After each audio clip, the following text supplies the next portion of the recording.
Salut, salut! Et on se retrouve pour une nouvelle vidéo, une sorte de petit Faction Focus un petit peu particulier qui va traiter cette fois uniquement des sorts persistants. Alors, comme on va attaquer une nouvelle fois un format qui va être un petit peu particulier, on va avoir le maître des nouveaux formats. Bienvenue Clément. Donc, Merci.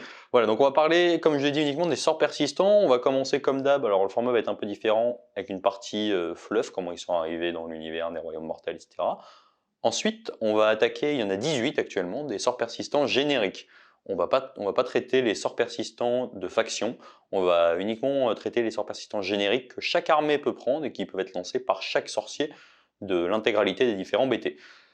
Après ça, on attaquera quelques interactions qu'il peut y avoir qui sont assez intéressantes sur différents sorts persistants qui peuvent être utilisés de façon très différente. Donc, c'est parti. Clément, comment sont arrivés ces sorts dans les royaumes mortels? Donc alors concernant les sorts permanents, et on a eu deux vagues de sorties pour ces sorts-là. D'abord on a eu au début de la V2, je crois, on a eu Maléfice qui est sorti avec 12 sorts permanents, ou un peu plus, Donc, une douzaine à peu c'est près de sorts ça, permanents. Maligne Sorcerie. Et donc dans le fleuve des jeux de Sigmar, basiquement, c'était à l'époque où Nagash il voulait centraliser la magie au sein de son royaume, donc le royaume de la mort. Donc pour ce faire, il a construit la pyramide noire. Et donc le but, c'était de centraliser la magie qui se concentrait sur les bords de son royaume au milieu. Et donc en fait, ce plan-là, ce faisant, il a été perturbé par le grand racornu et Tsench, qui ont décidé de s'allier à deux pour emmerder Nagash. Et donc le plan, ça a été de téléporter trois rats du clan Eshin, donc des coureurs d'égout. Trop petits rats. Oui, trois petits rats, ils ont mis trois petits rats dans la pyramide, et Nagash, à ce moment-là, il a lancé son rituel, et comme il y avait des disciples du Racornu, donc avec leur énergie qui perturbe le rituel, la pyramide, elle a explosé. Donc, bon, bah, Skaven, hein, c'est classique. Et donc, cette explosion, ça a fait marcher le plan, hein. Donc, la magie, elle s'est bien concentrée dans Siege, mais pas que. Donc, ça a créé une explosion magique qui s'appelle le nécroséisme. Donc, il y a des tas de morts qui sont apparus un peu partout. C'est notamment à ce moment-là que les Nighttones sont sortis. Donc ça corrobore un peu avec cet événement-là dans le fluff.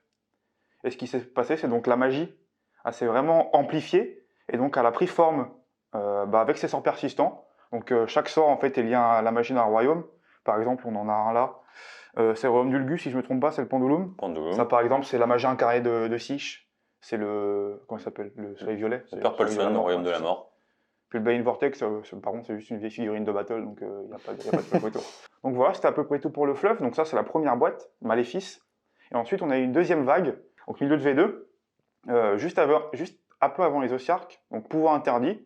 Donc dans le fluff, c'est suite au nécroséisme, les Stormvault ou Sigmar cachaient des artefacts interdits et des créatures qu'il avait scellées. Donc ces Stormvault ont été révélés par l'explosion magique. Et ce faisant, tous les trésors qui étaient dedans ont pu être découverts, et notamment des anciennes magies, donc qui représentent les sorts persistants de cette boîte. Et donc dans le fluff aussi, on a la bataille de Létis qui se conclut, je crois Miladin l'avait expliqué, se conclut par la libération de Katakros et l'apparition des Ossiarques dans les royaumes mortels. C'est ça, donc en plus sur cette partie-là, donc c'est sur la boîte Forbidden Power, on a des sorts qui sont quand même vachement plus lugubres, souvent voilà, leur orgasme, on va avoir d'autres sorts, le pont des âmes, bref, c'est des sorts qui sont assez beaucoup plus sombres que voilà, l'ensemble des sorts Ouais, qu'on peut avoir ici. le thème il est beaucoup moins global, on est plus spécialisé dans tout ce qui est Siche, on a le pont des âmes, l'Auchon, et leur orgasme qui est juste ici. Donc on va commencer tout de suite en rentrant dans les différents War Scrolls des sorts persistants. Alors petite précision déjà, les sorts persistants, tous à ma connaissance, ont un effet particulier quand ils sont joués dans leur royaume. C'est ça. Donc vous verrez, on aura un petit mot sur chacun d'entre eux. En plus de ça, il y a une particularité du Battle Tome de Cities of Sigmar qui permet de profiter de l'effet bonus, peu importe le royaume dans lequel on joue. C'est ça, en fait, Cities of Sigmar, ils ont à peu près 18 sorts permanents à profiter. Parce que le fait de les avoir amplifiés, on passe des sorts qui peuvent être OK à des sorts qui vont devenir très bons. Je pense notamment au pont des âmes, où on y reviendra. Mais le fait de pouvoir lancer plus loin un sort ou qui fasse plus mal, tout de suite, c'est plus intéressant par rapport au coût en points qu'il peut avoir. C'est ça. Donc, eh bien, on va commencer, on va attaquer les 18. Donc, on va commencer tout de suite avec le Purple Sun. Alors, le Purple Sun, c'est un sort qui est assez dur à lancer puisqu'il se lance sur une valeur de lancement de 8. C'est un des plus élevés. Sa particularité, il se lance entièrement à 6 du porteur. Il a la capacité de se déplacer de 9 ou de 12 dans le royaume de la mort, donc royaume de Chiche. Une fois qu'il a fait son mouvement, on regarde toutes les unités qui ont été survolées ou qui sont à moins d'un pas au moment où il se pose.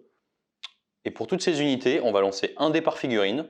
Si c'est des figurines si c'est des unités qui ont des figurines de strictement moins de 6 PV, sur chaque 6, on a une figurine qui va être tuée.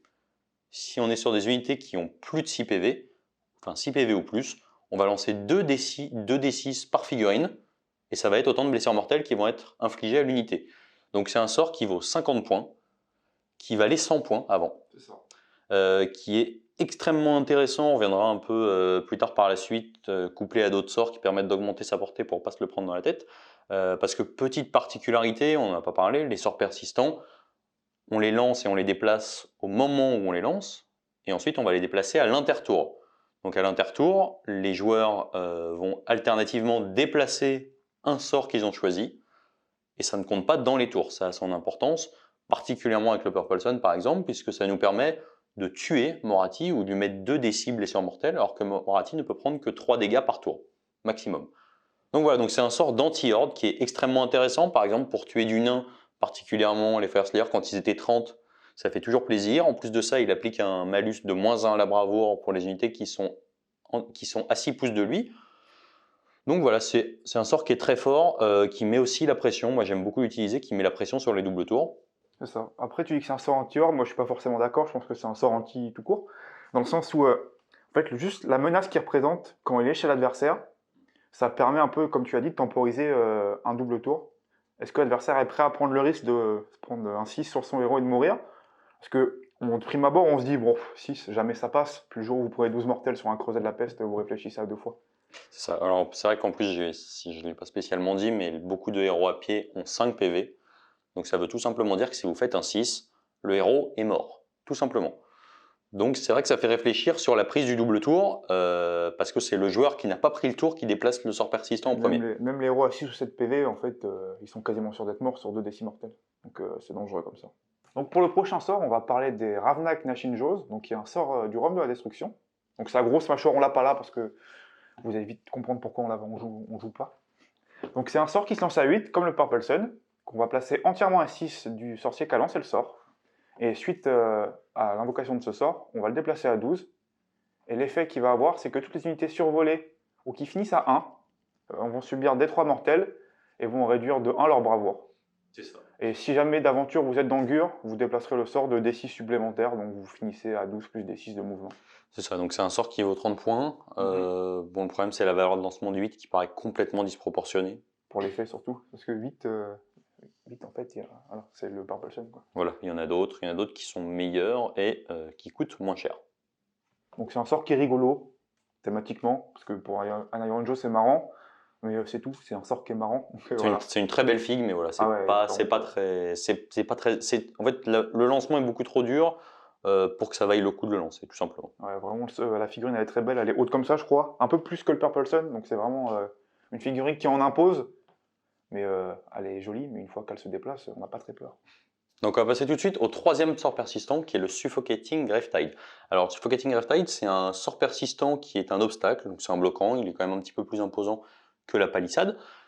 Il vaut 20 points, donc c'est assez intéressant pour ça.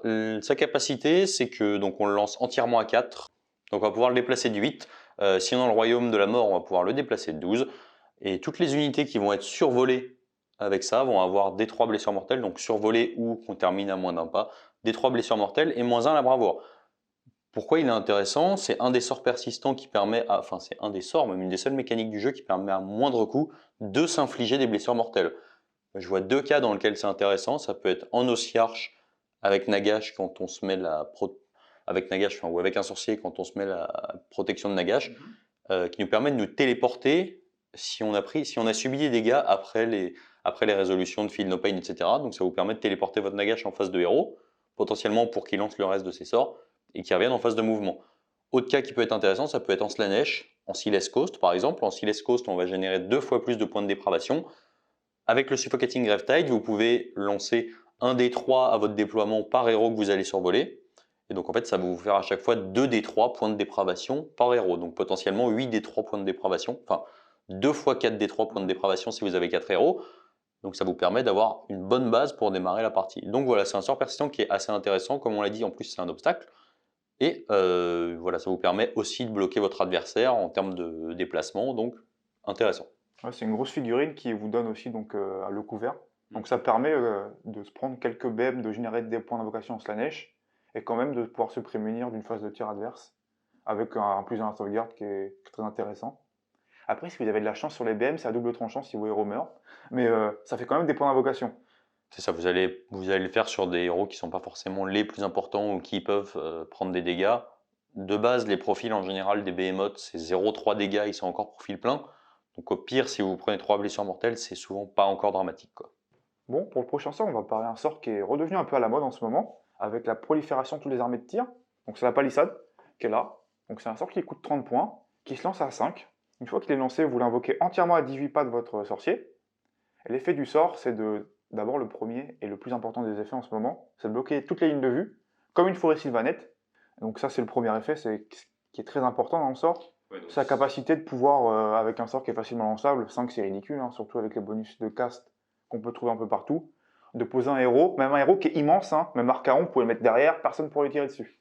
Et deuxième effet, qui permet peut-être de mitiger le fait qu'on se planque derrière, c'est que toutes les unités à 6, on va lancer un dé, et sur un 5+, on va enlever 1 à leur jet de touche. C'est ça, -1 à la touche. Sachant que si vous le lancez en Cities of Sigmar ou vous jouez dans le royaume de Ish, donc le royaume de la lumière, ce jet à +1, donc ça devient un jet sur un 4+. C'est ça. Donc c'est un sort persistant qui est assez intéressant. Voilà, c'est principalement aujourd'hui, c'est pour les lignes de vue qu'il est utilisé. C'est un bloquant, donc voilà, ça vaut pas cher. Si vous avez 30 points à mettre et que vous avez des petits héros fragiles, ça peut valoir clairement le coup. Ah, pour 30 points, pouvoir cacher ces héros de toute forme de snipe, sauf celles qui ont la capacité d'ignorer les lignes de vue, c'est très intéressant. Donc on va passer maintenant au 5e sort, le Pendulum. Alors le Pendulum, c'est un sort persistant que moi que j'aime beaucoup en Séraphon, parce qu'en Séraphon, on a la capacité de se TP, et donc on peut le lancer très facilement dans la direction qu'on veut. Qu'est-ce que fait le Pendulum? C'est un sort persistant qui vaut 50 points, qui se lance entièrement à 6 du lanceur, qui lui est un des rares à ne pas avoir d'effet particulier dans un royaume. Entièrement à 6, il se déplace de 8 en ligne droite, donc dans la direction que vous lui avez donnée au moment où vous l'avez posé. Ça ne veut pas dire qu'il va se déplacer dans l'axe du lanceur, ça veut dire que si vous avez votre lanceur ici, vous pouvez très bien le poser comme ça, il va se déplacer uniquement dans cette direction-là. Toutes les unités qui vont être traversées ou qui seront à 1 pouce à la fin du mouvement vont se prendre des cibles blessures mortelles. Donc des cibles blessures mortelles, ça fait des grosses blagues, ça veut dire quasiment une chance sur 3 de tuer la plupart des héros à pied. C'est un sort persistant qui est très bon, qui avance pas énormément, mais quand vous avez des mécaniques de TP avec des héros ou des FEP, etc., c'est un sort qui se rentabilise très vite. Il était à 40 points avant, c'est ça? Ça allait passer à 50 points. Et c'est un sort qui est très fidèle, parce que même si vous prenez un double tour et que donc vous laissez l'opportunité à l'adversaire de déplacer les sorts permanents, bah celui-ci, ce que l'adversaire peut faire au grand maximum pour mitiger son effet, c'est de le déplacer de ça, et dire que le sort a bougé. Il ne pourra pas vous l'envoyer chez vous, comme il peut le faire avec un soleil violet, ou même avec d'autres sorts qui se déplacent un peu plus librement. C'est ça. Par contre, il y a toujours la restriction d'être à 1 pouce à la fin du mouvement. Donc même si techniquement il bouge pas, voilà, si lui ne bouge pas et que le sort persistant ne bouge pas, il va se reprendre les blessures mortelles. Voilà, c'est pas uniquement survolé. Donc c'est un sort persistant qui est très intéressant. Il est un peu cher maintenant, parce qu'il est en compétition avec le point de commandement à 50 et le soleil violet, dans la liste qui utilise des sorts permanents. Mais quand vous avez besoin de BM avec des armées qui galèrent un peu à aller les chercher, c'est un sort qui est sympa quand même. Ouais, des cibles blessures mortelles, c'est pas si souvent. On verra sur les sorts persistants, on est souvent sur du D3, du Bon, D6. Skaven, des immortels, ça va. Ouais, vous avez les meilleurs. Donc prochain sort, le Malévente Maelstrom, qui a un petit sort à 10 points, qui se lance à 7. On le pose à 18, il se déplace à 8.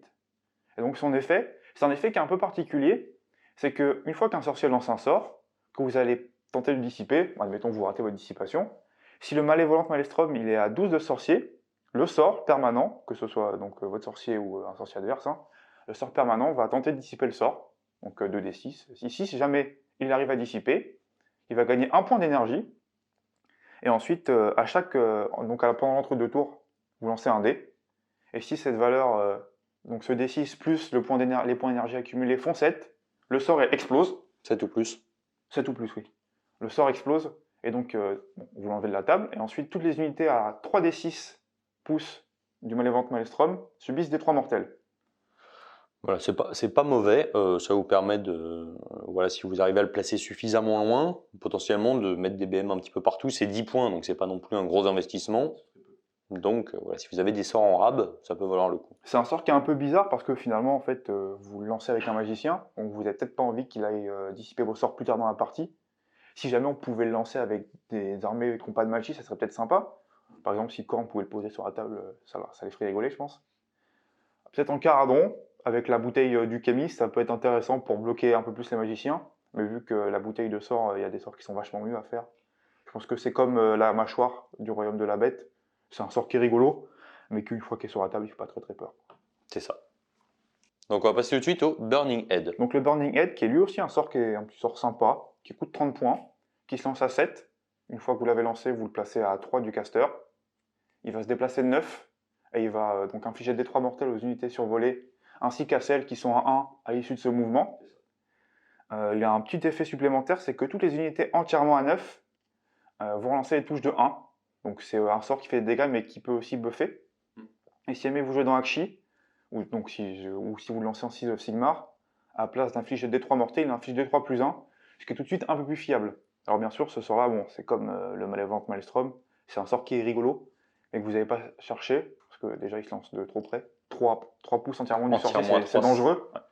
Alors même s'il a un buff qui est sympa, depuis le dernier manuel du général, on peut relancer les touches de 1 pour un point de commandement. C'est moins dangereux, ça coûte 50 points un point de commandement, mais c'est quand même un peu plus fiable que de se reposer sur un sort qui peut être dissipé, qui peut partir dans le vent, ou qui peut juste vous tuer un héros, parce que des 3 mortels sur 2-3 tours, ça fait beaucoup. Donc on va passer tout de suite au Soulsnare Shackles. C'est un sort que j'aime bien, donc c'est les chaînes, qu'on n'a pas là malheureusement, mais c'est un sort que quand même j'apprécie beaucoup.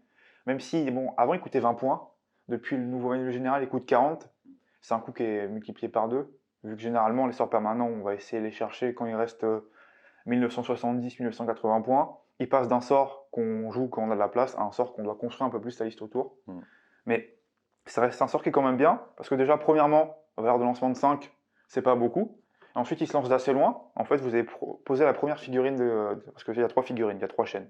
Donc vous posez la première chaîne entièrement à 12 du sorcier, et les 2 autres entièrement à 6 de la première. Si vous jouez dans le royaume de la mort, ça va être entièrement à 9. Donc si vous jouez en 6 of Sigmar, ça fait une grande amplitude quand même pour aller chercher, juste occuper l'espace en fait avec. Et son effet déjà, c'est un effet qui est intéressant parce qu'il ne se lance pas à l'entre-deux tours, il se lance en début de chaque phase de mouvement. Et toutes les unités qui sont à 6, lorsqu'elles démarrent leur mouvement, sur un 3+, elles vont voir leur mouvement divisé par 2. Et sur un 6, en plus d'être ralenties, elles vont subir des 3 mortels. Donc vu que c'est un sort qui peut occuper beaucoup d'espace et qui se lance loin, vous pouvez avoir la capacité d'handicaper l'adversaire. En fait, surtout avec des armées qui ont peu d'amplitude.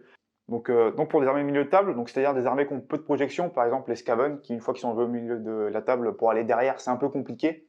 Bah, si vous commencez à réduire son mouvement par 2, vous l'handicapez. Ou même Fireslayer, si c'est une armée qui a un bon missile au début de la partie, peu à peu elle galère à avancer. Donc si tout de suite vous passez à mouvement 2, même quand vous courez charger, vous n'allez plus très loin. C'est ça, ouais. Donc, sur des armées qui ont pas mal de projections, si vous arrivez à foutre ça sur des idonettes, sur du Slanesh potentiellement. De toute façon, toutes les mécaniques qui touchent au mouvement, elles sont pas très nombreuses dans le jeu, mais c'est des mécaniques qui sont très intéressantes. Ça, en fait, plus l'adversaire il va se reposer sur la course et la charge pour pallier à son mouvement qui est bas, plus les chaînes vont être efficaces contre lui. Donc on va passer maintenant à un sort persistant que moi j'adore, donc c'est les Umbral Spell Portal. Donc c'est 2 figurines, ça vaut 70 points, c'est assez cher franchement pour un sort persistant. Par contre, ça vous permet de gagner énormément en portée sur vos sorts. Donc je m'explique, valeur de lancement de 5, vous placez le premier entièrement à 12 et le deuxième entièrement à 18 du premier. Donc ça vous permet de gagner quasiment, on va dire grosso modo 30 de portée. Qu'est-ce qui se passe? Quand vous lancez un sort, si vous êtes un sort normal, si vous êtes à 1 pouce du premier portail, vous pouvez lancer votre sort et le faire passer, c'est-à-dire prendre la ligne de vue et la mesure depuis le deuxième portail. Et la ligne de vue, hein, ça c'est très important. Et donc ça vous permet de gagner 18 pouces en fait, d'amplitude de portée sur vos sorts, donc c'est très bien. Par contre, si c'est un Endless Spell, Prédateur. C'est ça, Prédateur. Donc c'est un peu moins. En fait, c'est les sorts qui vont finir leur mouvement à moins de 6 pouces du premier, vont pouvoir être déployés within 6 du deuxième. Par contre, ça comptera comme leur mouvement, donc ils pourront plus se déplacer après. Donc si vous avez des sorts intéressants à courte portée, je pense par exemple à un Purple Sun par hasard, vous pouvez passer votre Purple Sun directement dans l'armée adverse et foutre tout de suite une grosse pression. Petite particularité, si vous jouez sur le Royaume de l'Ombre, il n'y a pas de restriction sur le 18 pouces sur le deuxième. Donc vous pouvez le mettre où vous voulez sur la table et ça devient extrêmement fort. C'est un sort qui va combiner très bien avec certains sorts à très courte portée. Je pense par exemple évidemment à la main de poussière de Nagash. C'est clair. La main de poussière de Nagash, ça se lance à 3 quand vous avez la capacité de le lancer à 21 à peu près. Enfin même un petit peu plus parce que vous gagnez 1 pouce avec ça, vous gagnez la taille du socle. Ça fout tout de suite une énorme pression. Donc voilà, c'est un sort que moi j'aime beaucoup, un petit peu cher malheureusement, c'est-à-dire que quand vous rentrez sur un pack Nagash, ça va vous coûter tout de suite 950 points maintenant. C'est ça. Donc littéralement la moitié de votre armée. Donc voilà. Après, c'est un sort, quand même s'il est fort, ils ont mis des garde-fous. Parce qu'au tout début, on pouvait lancer autant de sorts qu'on voulait au travers. Ça. Donc ça faisait très très mal sur des armées qui avaient beaucoup de sorts. Maintenant, on peut passer qu'un seul sort. Donc soit vous passez un sort classique, ou soit vous prenez votre sort prédateur et vous le téléportez de l'autre côté. Donc ça permet quand même un peu de mitiger l'efficacité du sort, parce que je vous assure qu'au début... Ouais, sur la restriction, maintenant on lance un sort par phase, au maximum. Voilà, c'est ça. Donc voilà, donc ça me paraît nécessaire pour pas que Nagash passe 8 sorts par tour dedans. Ah non, surtout depuis qu'il peut enchaîner les traits mystiques, franchement ça serait dangereux. Donc on va passer tout de suite aux Géminides. Alors les Géminides, pour moi c'est un des endless spells les plus intéressants, il vaut 60 points. Qu'est-ce qu'il fait? Alors valeur de lancement de 7, c'est pas super simple à lancer, mais bon ça peut se fiabiliser. Ils doivent en permanence finir leur mouvement à moins de 6 pouces l'un de l'autre, donc pas wholly within 6. Ils se déplacent de 18. Alors chaque Géminide a un effet. Le premier va infliger -1 au jet de touche et infliger D3 blessures mortelles aux unités qu'il va survoler. Donc c'est le blanc, c'est celui de la lumière. C'est ça. Et l'autre, par contre, celui du royaume de l'ombre, c'est ça absolument. va donner -1 attaque et D3 BM aux unités qu'il va survoler aussi. Petite précision, on n'a pas l'histoire des finir à 1 pouce à la fin du mouvement. Et autre précision, les effets ne sont pas cumulables. L'effet, c'est bien les blessures mortelles et le debuff. Vous ne pouvez pas infliger 2 des 3 blessures mortelles, comme vous ne pouvez pas infliger -1 à la touche et -1 attaque aux unités que vous allez survoler. Particularité, quand on est en royaume de la lumière, celui de la lumière, on peut relancer le dé pour les D3 blessures mortelles. De la même manière, dans le royaume de l'ombre, on peut relancer les D3 blessures mortelles pour celui du royaume de l'ombre. C'est le seul sort, je crois, à ma connaissance, qui peut être augmenté par un ou deux, deux royaumes. Alors dans le fleuve, ça justifie parce que les Géminides d'Ulgish, donc ils viennent d'Ulgish, qui est un royaume de poche qui se situe entre l'ombre et la lumière, donc le royaume d'Ish, qui est le royaume de la lumière, et Ulgul, qui est le royaume de l'ombre. Et donc dans cette poche, dans ce royaume de poche, il y a Slanesh. Voilà. Donc bon, c'est un sort persistant que moi je trouve extrêmement fort. Ça permet vraiment d'aller chercher des petits héros à pied. On a coup de D3 parce que ça se déplace très bien. 18 de mouvement, c'est énorme. Ça va loin. Hein. Voilà. Donc prochain sort, le sort anti-KO, une honte, les Quicksilver Sword. Donc sort qui se lance à 6, qu'on va placer à 10 du sorcier une fois qu'on l'aura invoqué, et qui va se déplacer à 8. Une fois que le sort il se sera déplacé, on va cibler une unité à 6. Donc c'est une grande amplitude hein, par rapport aux autres sorts qui demandent de survoler ou de finir à 1. Et donc pour cette unité, on va lancer 12 dés. Chaque 6 va faire une mortelle. Et si vous êtes KO, chaque 5 va faire une mortelle. Et si d'aventure vous jouez Steeds of Sigmar ou que vous êtes amplifié par Shaman, qui est le royaume du métal, vous lancez 15 dés. Et donc contre un adversaire qui joue KO, ça commence à faire beaucoup. C'est ça. Donc bon bah stats c'est simple. Hein. Si vous ne jouez pas contre du KO, c'est 2 BM ou 2 BM et demi. Si vous êtes sur du KO, ça commence à être un petit peu énervé. Voilà, c'est surtout que le sort, vu que c'est long en fait, 6, sur un sort qui se déplace assez rapidement et qui vole, ça embête l'adversaire parce que il peut pas se dire bon je me mets là et puis au pire le sort il peut pas me survoler ma figurine parce que j'ai mis tant de pouces entre mon écran et mon héros. Là à 6, si jamais il décide de vous laisser déplacer un sort, soit un coup de malchance, un héros totem du chaos, il crève parce qu'il se fait planter par les épées quoi. Une des rares mécaniques du coup, un sort qui va pouvoir pinguer une figurine un petit peu plus loin. Voilà. Donc on va passer maintenant à un sort persistant excellent. Quand vous jouez Gloomspite, on le verra bientôt sur... J'en dis pas plus, c'est un sort persistant que j'aime beaucoup. Donc les chronomantiques Cogs. Alors valeur de lancement de 7, c'est un petit peu la petite difficulté du truc, c'est un sort persistant qui vaut 80 points maintenant, qui en valait 60 avant. Ça fait cher 80 points. Ça commence à faire cher, en Sérafon on le voit potentiellement un petit peu moins à cause de ces 80 points. Bref, donc les Cogs, qu'est-ce que ça fait? Valeur de lancement de 7, vous le mettez entièrement à 12 de votre lanceur. Il peut être contrôlé par un sorcier qui est à 9 pouces du sort prédateur, du sort persistant, pardon, je suis bourré. Il peut être contrôlé, je suis sous, il peut être contrôlé par un sorcier qui est à 9 pouces du sort persistant. Au début de chaque phase de héros, du sorcier qu'il contrôle, ou alors s'il vient être contrôlé par un sorcier ennemi, on peut choisir un effet. Soit toutes les figurines de la table, toutes les unités vont bénéficier d'un +2 au mouvement et +2 à la charge. Quand vous manquez de projection sur certaines armées, c'est excellent.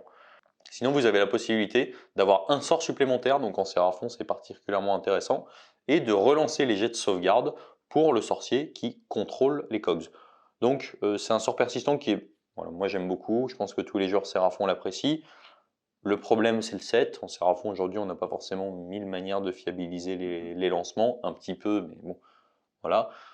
Et 80 points, c'est un petit peu le souci. Il me semble que c'était un sort qui était à 60 avant. Avant, on était à 60 et on jouait dans certaines listes d'armées qui avaient besoin d'aller un peu plus loin pour être sûr d'impacter T1. Maintenant qu'il coûte 80 points, on le boude un peu et Seraphon on joue parce que pour 80 points, ça fait 3 ou 4 points 3 points d'invocation en plus. Donc finalement, en fait, au fur et à mesure de la partie, ils se rentabilisent très vite parce que vous invoquez des skinks avec. Donc c'est comme s'il était gratos. Mais pour le reste des armées, surtout celles d'impact, pour 80 points, vous allez chercher autre chose. Le problème, c'est entre guillemets la valeur de lancement de 7 qu'il faut réussir à fiabiliser parce que valeur de lancement de 7, c'est 58%. Et si vous êtes mauvais, c'est plutôt 5-6%. Voilà. Donc on va passer maintenant à un autre sort persistant, l'Emerald Life Swarm. Facile. Donc c'est un sort de gentil celui-ci. Donc il se lance à 6, entièrement un 15 du sorcier qui lance le sort, et il va se déplacer à 10, comme la plupart des sorts prédateurs, il vole. Et là l'effet du sort, c'est les unités survolées ou qui finissent à 1, vous allez en choisir une seule, et celle-ci va pouvoir soit se soigner D3 PV, soit faire hip-hop D3 figurines. Donc c'est pas beaucoup, sauf que la nuance, c'est que si vous jouez Cities of Sigmar ou que vous jouez dans le Royaume de la Vie, donc le Royaume de Giran, vous allez faire revenir des 6 figurines ou vous soignez des 6 PV. Tout de suite, lorsque vous allez jouer au hasard des gardes Phoenix en Cities of Sigmar, ça commence un peu à faire peur à l'adversaire. Ouais, c'est ça. Donc, Surtout qui coûte pas très cher, 30 points. Donc c'est vraiment un sort qui peut être intéressant quand vous jouez Cities of Sigmar. Autrement, bon, c'est rigolo de faire hip-hop des figurines quand on n'est pas à la mort, mais des 3 figurines à 1 PV ou des 3 PV, c'est peu. ouais, c'est ça. Donc bon, voilà, c'est intéressant si vous jouez dans le bon royaume ou en City of Sigmar, sur de l'élite mono PV, bien sûr. Donc voilà, petit sort sympa, mais qu'on voit, mine de rien, pas très souvent. Voilà, il fait partie des sorts qui sont rigolos. C'est ça. Donc on va passer maintenant à un sort qui, lui, n'est pas rigolo, c'est le Balewind Vortex. Alors, encore une fois, pour les Séraphons, c'est le sort parfait. Qu'est-ce qu'il fait? Donc c'est un sort qui vaut aujourd'hui 40 points. C'est pas extrêmement cher vu ce qu'il apporte, surtout en Séraphon. Donc valeur lancement de 6. Important, quand vous le lancez, vous placez votre Balewind Vortex à un pas de votre sorcier. Vous ne retirez pas votre sorcier pour en mettre le Vortex à la place. Vous le mettez à un pas du sorcier, votre sorcier va monter dessus. On va avoir une union des mots-clés. Donc on va avoir les mots-clés de l'un et de l'autre. Donc les mots-clés du Balewind Vortex et les mots-clés du sorcier qui va être dessus. Qu'est-ce que ça va faire? Ça va vous apporter un sort supplémentaire. Ça va vous apporter +1 à la save et ça va aussi vous apporter +6 de portée sur vos sorts. Particularité, si vous avez 8 PV ou plus, vous ne pouvez pas monter là-dessus. C'est pas la peine d'essayer de faire monter Nagash sur un Balewind Vortex. On y a tous pensé, mais c'est impossible. Alors comment ça se passe? Votre sort supplémentaire que vous gagnez, une fois que vous avez lancé le Balewind Vortex, c'est instantané. Donc en fait, si vous avez 3 sorts, vous lancez votre Balewind Vortex, vous êtes dessus, vous avez encore 3 sorts. A l'inverse, quand vous conjurez votre Balewind Vortex, c'est là où c'est intéressant, il y a une restriction qui vous impose de ressortir du Balewind Vortex à 6 pas du Balewind Vortex et à plus de 3 pas des ennemis. Donc si vous voulez vous amuser, et par contre ça compte, c'est conjuration auto, et ça compte comme le sort supplémentaire que vous aviez. Donc par exemple, chose intéressante que vous pouvez faire, si vous êtes sûr de monter dessus, T1 vous le lancez, donc vous gagnez déjà 4 pas du socle et 1 pas du Balewind Vortex. Je pense au hasard avec Croak, s'il n'y a pas de dispel, on se met à 9 de l'adversaire, on monte dessus, on a déjà gagné 5 pouces, donc on est à 4 de l'écran duquel on avait téléporté à 9. Début de phase de héros suivante, vous le conjurez, vous gagnez encore 6 pas, et ensuite vous le relancez normalement. Vous avez autant de sorts, vous avez toujours le même nombre de sorts, vous en avez consommé un techniquement, celui pour le lancer, et vous avez gagné au final les 6 pas, le pas et encore 4 pas. Donc vous pouvez vous amuser à avancer comme ça, et c'est assez utile. Par contre, la restriction, quand on descend du vortex, de sortir à 6 et à plus de 3 des ennemis, ça veut aussi dire que votre adversaire, imaginons qu'on ait un héros super tanky, j'en sais rien, un Bone Shaper qui va se retrouver en Petrifex en 2+, là-dessus par exemple, vous entourez avec vos figurines, vous le conjurez, il doit sortir, si vous avez plus de 3 autour, plus de 3 pouces d'unité autour, il ne va pas pouvoir sortir à plus de 3 de vous, auquel cas la figurine sera slain instantanément. En fait, il descend, il se fait raqueter, il meurt instantanément. C'est ça. Donc, à utiliser avec précaution dans votre camp, si votre adversaire est un peu au courant des mécaniques de ce genre-là pour tuer votre sorcier sans vraiment le tuer, c'est-à-dire avec une conjure, ça peut valoir le coup. Je pense typiquement, tu as des rats d'éclans un peu nazes qui n'ont pas forcément la capacité de tuer quelqu'un qui est en 2+ ou 3+ là-dessus. Tu fous ton pack autour, tu conjures, ça saute. Et mourir par Dark Clan, c'est vraiment la honte. Ouais, techniquement, il meurt à cause du sorcier. Pas non, il tombe, il se fait stab, il meurt. C'est ça, on va dire ça. Donc, évidemment, c'est Serafon comme d'hab, le sort supplémentaire, c'est 3 points d'invoque. Il y a d'autres armées où c'est super important. 6 de portée sur les sorts, c'est énorme, plus 1 à la save. Un sort supplémentaire, c'est un sort qui, pour 40 points, permet de compenser un petit peu les 80 points des cogs, qui se lancent aussi sur du 7, donc là se lance sur du 6, et c'est quand même vachement plus intéressant. Il va augmenter en fait de 6 pas la portée de certains sorts, qui sont en fait limités, qui sont des sorts qui font mal, par exemple le sort du boucher ogre. Il a une portée qui est très courte, je la connais pas exactement, mais ça va pas très loin. Rajouter 6 à ce genre de sort, ou à la Malfoudre Skaven qui se lance à 13, tout de suite c'est des sorts où vous allez un peu vous libérer de la limitation qui a été inclue dans le War Scroll. Alors certes, vous bougez plus une fois que vous êtes dessus, mais si jamais vous avez la capacité de vous téléporter, bon, c'est pas grave, quoi. C'est ça, puis de toute façon c'est conjuration auto, donc vous pouvez avancer, relancer, etc. Tiens, d'ailleurs, maintenant qu'on parle la conjuration, j'en profitais pour dire que la conjuration c'est en début de phase de héros. Il faut faire très attention à ça, parce que si jamais vous oubliez de le faire, le sort permanent il reste sur la table. Et donc si jamais vous voulez faire l'astuce du mouvement avec le Balewind, si vous oubliez de dissiper au début de la phase de héros, vous l'avez dans l'os. C'est ça, donc ce n'est pas faisable au T1 par exemple. Voilà. Donc on va passer maintenant, qu'on a terminé la boîte Malign Sorcery, à la boîte Forbidden Power qui contenait 4 sorts persistants. Donc on va commencer tout de suite par Lochon the Soulseeker. Donc c'est un rameur avec sa petite barque de la mort. Donc valeur de lancement de 6. Il se lance, alors c'est quand même un gros socle, il se lance entièrement à 12 du lanceur. En début de phase de mouvement, vous pouvez prendre une unité qui est entièrement à 3 pouces du Lochon. Donc techniquement, qu'est-ce que vous allez faire ? Vous allez vous déployer, vous allez prendre votre gabarit de Lochon, vérifier que tout le monde est à 12, le retirer, et ensuite évidemment vous n'oublierez pas de lancer le sort. Ça serait bête. Voilà, donc en fait vous prenez une unité qui est entièrement à 3, elle va embarquer dans le bateau qui lui va se déplacer de 12 ou de 18 si on est dans le royaume de la mort, et qui va redéployer les unités de la même façon avec les mêmes restrictions, mais à plus de 9 de l'adversaire. Donc sur une unité qui a assez peu de mouvement, ça peut être très intéressant.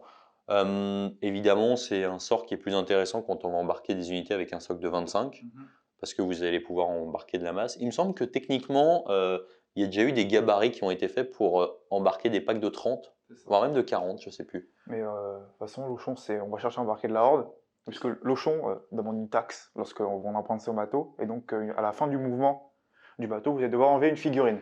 C'est ça. Si vous déplacez un héros, c'est ça. Donc c'est la restriction, hein. Je l'ai dit, c'est 60 points, mais la restriction c'est quoi là ? Vous avez une figurine qui va être slain, vous amusez pas à déplacer un héros parce que vous aurez l'air un peu couillon à la fin. Voilà, donc déplacement de horde classique. Ça a été faqué d'ailleurs au début, le sort était significativement meilleur. Parce qu'avant, on pouvait se déplacer après avoir emprunté le bateau. Exactement. Donc, c'est sûr que ça donne une projection folle, surtout que ça contrecarre la restriction qui est d'être comme une faible restriction à 9 pouces de l'adversaire.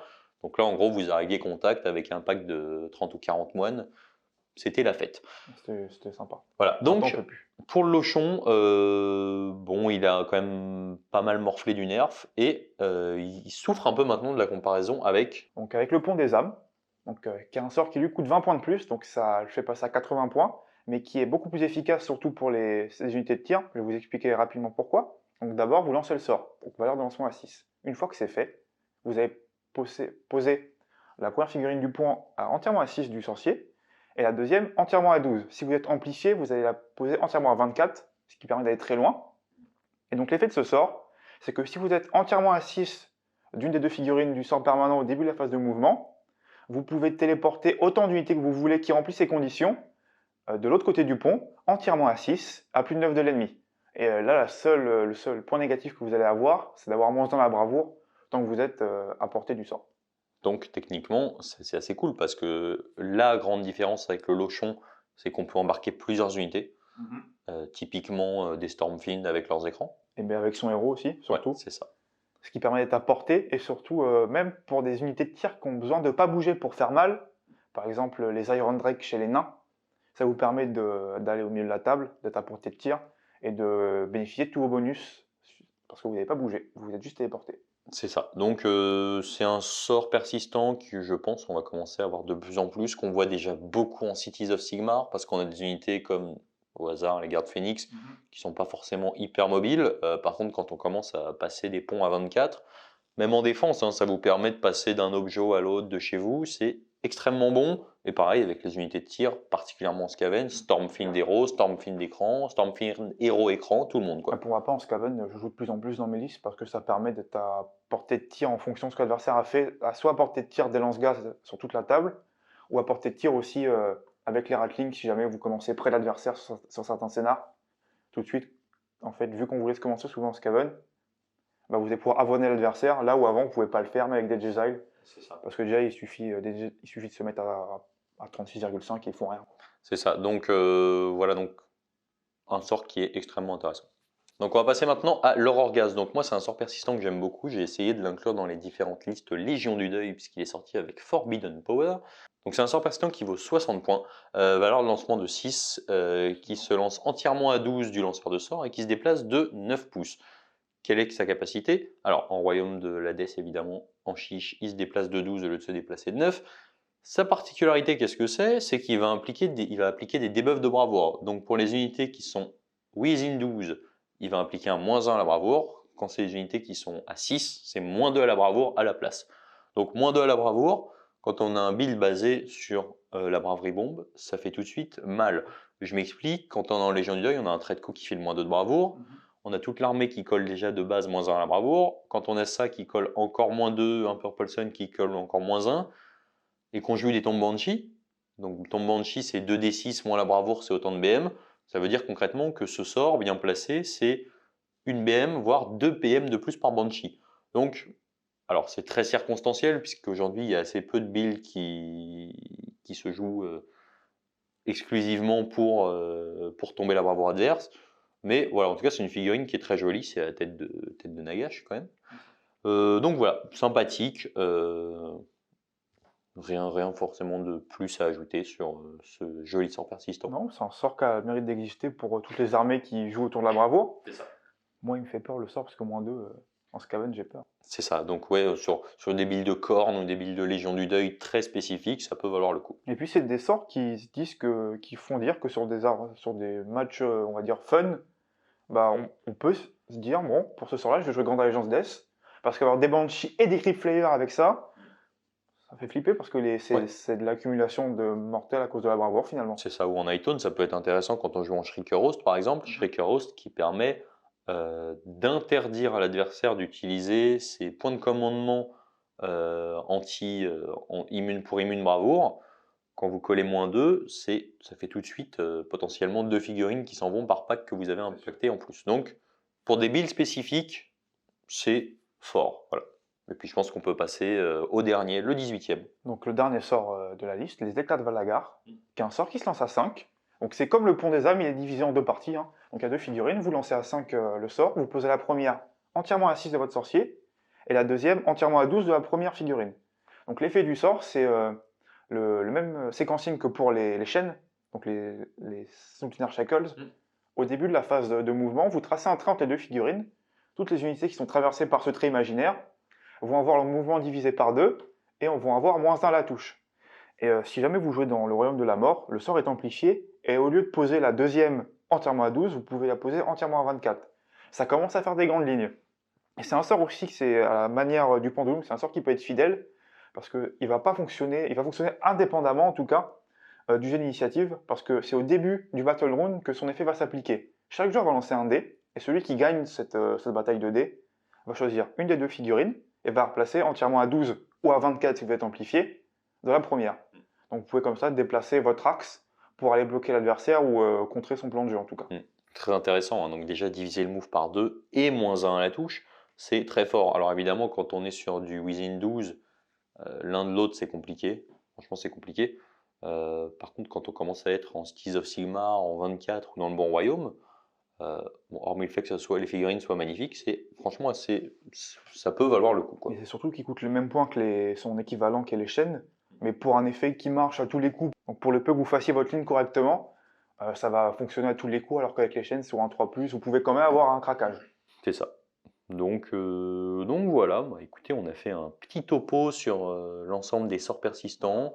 Ça nous paraissait intéressant parce que déjà c'est vraiment, alors en plus quand on joue de la DS avec plein de sorts, on a envie d'en avoir. En Seraphon, j'en parle même pas. En Gloomspite, j'en parle pas.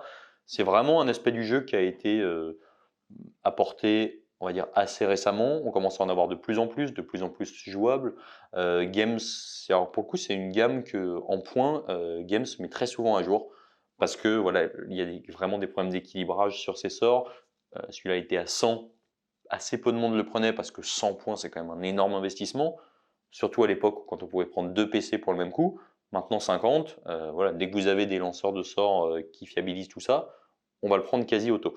Puis voilà, c'est encore quelque chose que c'est encore une richesse dans le jeu. Moi, c'est une mécanique que j'aime beaucoup parce que ça permet un peu d'atténuer le double tour.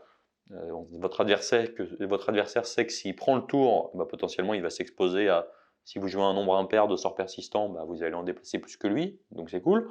Oui, moi je trouve qu'au fur et à mesure en fait, des différents ajustements qu'ils ont fait Games, c'est une des mécaniques du jeu qui est extrêmement bien gérée dans son fonctionnement. Alors déjà, ce qui est super cool, c'est d'avoir de la magie sur la table. Donc on est clairement sur l'héritier de Tempête de Magie de Battle. Hein.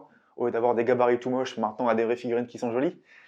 Et donc ce qui est intéressant, c'est de pouvoir se dire qu'on va faire des listes qui vont pouvoir jouer 100, voire 150 points. Point évidemment. Pas 150, pardon, ça serait ridicule. Et donc de faire des armées autour de ça, et qui fonctionnent plutôt bien, qu'on fait quand même de temps en temps des percées en tournoi. Je pense notamment à une liste qui était Grandes Allégeances Chaos, qui comportait Kéros ainsi que 3 Vermin Lords, avec des sorts permanents qui étaient handicapants pour l'adversaire, la palissade, les chaînes, le soleil violet, le portail, etc. Et donc comme ça, pendant votre phase de héros, au fur et à mesure de la partie, vous allez pouvoir faire de la mortelle, empêcher l'adversaire de se déplacer sur la table, Surtout prendre ça. les objets. Et vu que vous jouez des gros matchs, vous avez quand même des figurines qui sont solides pour les scénarios héros. Donc c'est des listes qui peuvent quand même correspondre à tous les besoins qu'on a en tournoi. Ou en Gloomspite, hein, on a vu des listes magiques Gloomspite parce qu'on a plein de sorciers qui ont potentiellement la capacité de lancer plusieurs sorts une fois dans la partie. Faut pas oublier, chose très importante, si on n'a pas le vol, on ne passe pas au-dessus de ces sorts persistants. Donc on joue sur des tables où il y a de plus en plus de décors qui sont amenés par les allégeances, par les armées, par les BT. Donc c'est des bloquants qu'on va avoir partout sur la table. Quand vous commencez à foutre une palissade, une Gravetide, un Purple Sun, ce que vous voulez, bah, en fait, votre adversaire va plus pouvoir passer. Donc ça va lui coûter une conjuration. Une conjuration, c'est le même coût que pour lancer un sort. Donc il va devoir faire des choix. La conjuration, c'est même pire que ça, c'est que tu perds ton lancement de sort et ta dissipation. Donc ça veut dire qu'au tour de l'adversaire, tu auras des dissipations en moins à faire. C'est ça. Donc voilà, en tout cas, voilà, ça nous était vraiment à cœur de faire ça. Donc j'espère que ça vous a plu. Si vous avez des retours, des suggestions, d'autres vidéos qu'on pourrait faire un peu dans le même thème, un petit peu plus spécifique, qui ne soient pas forcément sur une allégeance, les sorts persistants, j'en sais rien, le domaine de magie, les royaumes, les artefacts. Même des campagnes narratives du jeu ou différents livres qui ne sont pas forcément des livres d'armée. Par exemple, le dernier livre en la date, c'est La colère de l'élu éternel, je crois. C'est ça. Donc voilà, voir ce que ça a apporté. Bref, en tout cas, j'espère que ça vous a plu. Nous, on a bien kiffé faire ça. Ouais. Et puis je vous dis salut, salut.